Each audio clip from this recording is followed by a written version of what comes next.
महाराष्ट्र राज्यातील रायगड जिल्ह्यातील अष्टविनायक मधील तिसरा गणपती।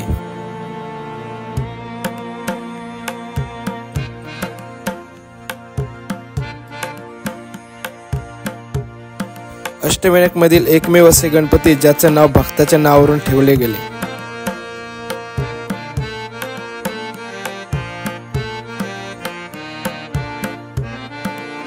भक्ती आणि श्रद्धेचे प्रतीक मानला जाणारा गणपती म्हणजे अष्टविनायक मधील तिसरा गणपती पाली बल्लाळेश्वर।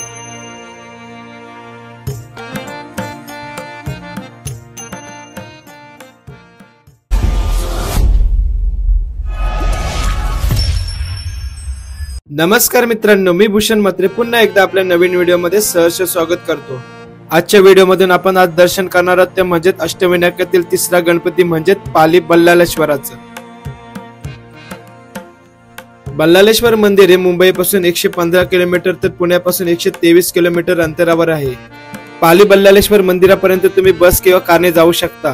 जर तुम्ही ट्रेनने प्रवास करत असाल तर तुम्हाला जवळचे रेल्वे स्टेशन आहे ते म्हणजे पेण, तेथे तुम्ही बस किंवा ऑटो रिक्षाने मंदिरापर्यंत पोहोचू शकता।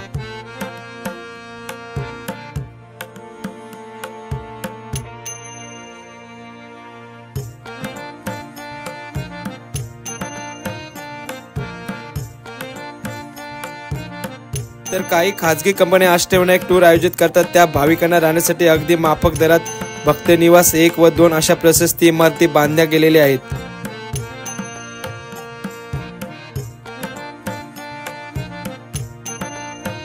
बल्लाळेश्वर हे रायगड जिल्ह्यातील अष्टविनायक मधील तिसरा गणपती।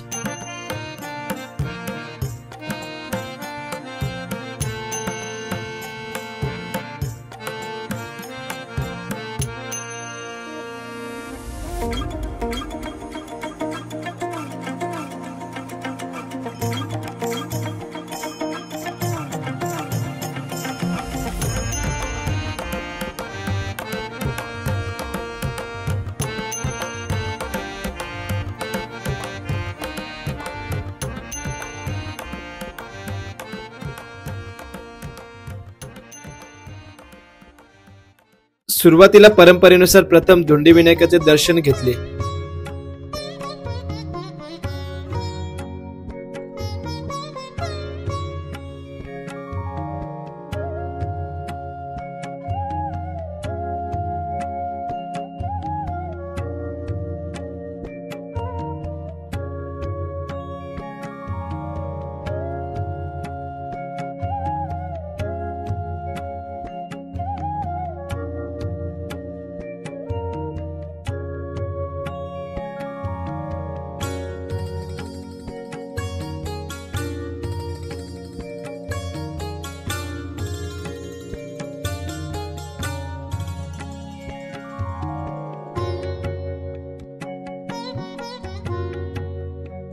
आज मंदिरामध्ये अजिबात गर्दी नाही, त्यामुळे आम्ही डायरेक्ट व्हीआयपी सारखी एंट्री करतोय।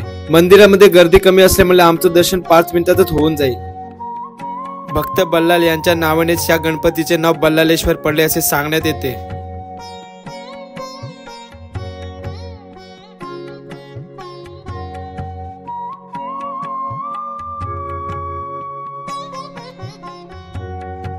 मंदिरामध्ये प्रवेश करता सभा मंडप हे अत्यंत प्रशस्त असून केलेल्या कोरीव कामामुळे हे सभा मंडप अजून मंदिराची शोभा वाढवते।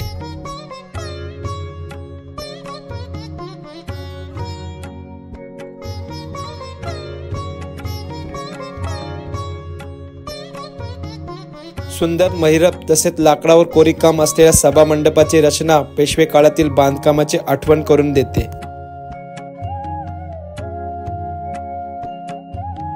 मंदिराच्या भव्य दिव्य महिरपातून आपण गाभाऱ्यात प्रवेश करतो तेव्हा मंदिराच्या बाहेरील बाजूस उंदीर मामा हातात नारळ घेऊन आपले स्वागत करतात। मंदिराच्या मुख्य गाभाऱ्यात बल्लाळेश्वराची मूर्ती दगडी सिंहासनावर विराजमान आहे। ही मूर्ती साधारणतः 3 फूट उंच असलेली मूर्ती रुंद आहे। अतिशय प्रसन्न अशी पूर्वाभिमुख आणि डाव्या सोंडेची मूर्ती भक्तांचे मन मोहून घेते। मंदिराच्या दर्शनी भागात एक घंटा बांधण्यात आलेली आहे।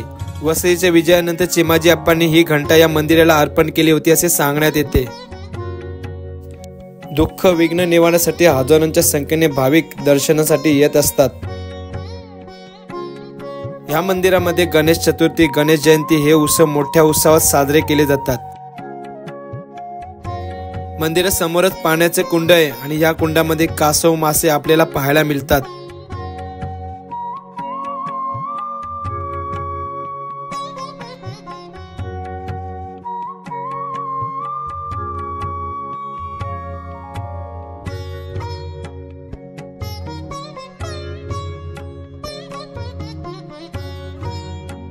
हे मंदिर पूर्वी लाकडी होते, नंतर पेशव्याच्या काळात दगडी चिरांच्या बांधकामामध्ये शिरे ओतून भिंती अजून मजबूत केल्या गेल्या आणि मंदिराचा पुन्हा एकदा जीर्णोद्धार केला होता।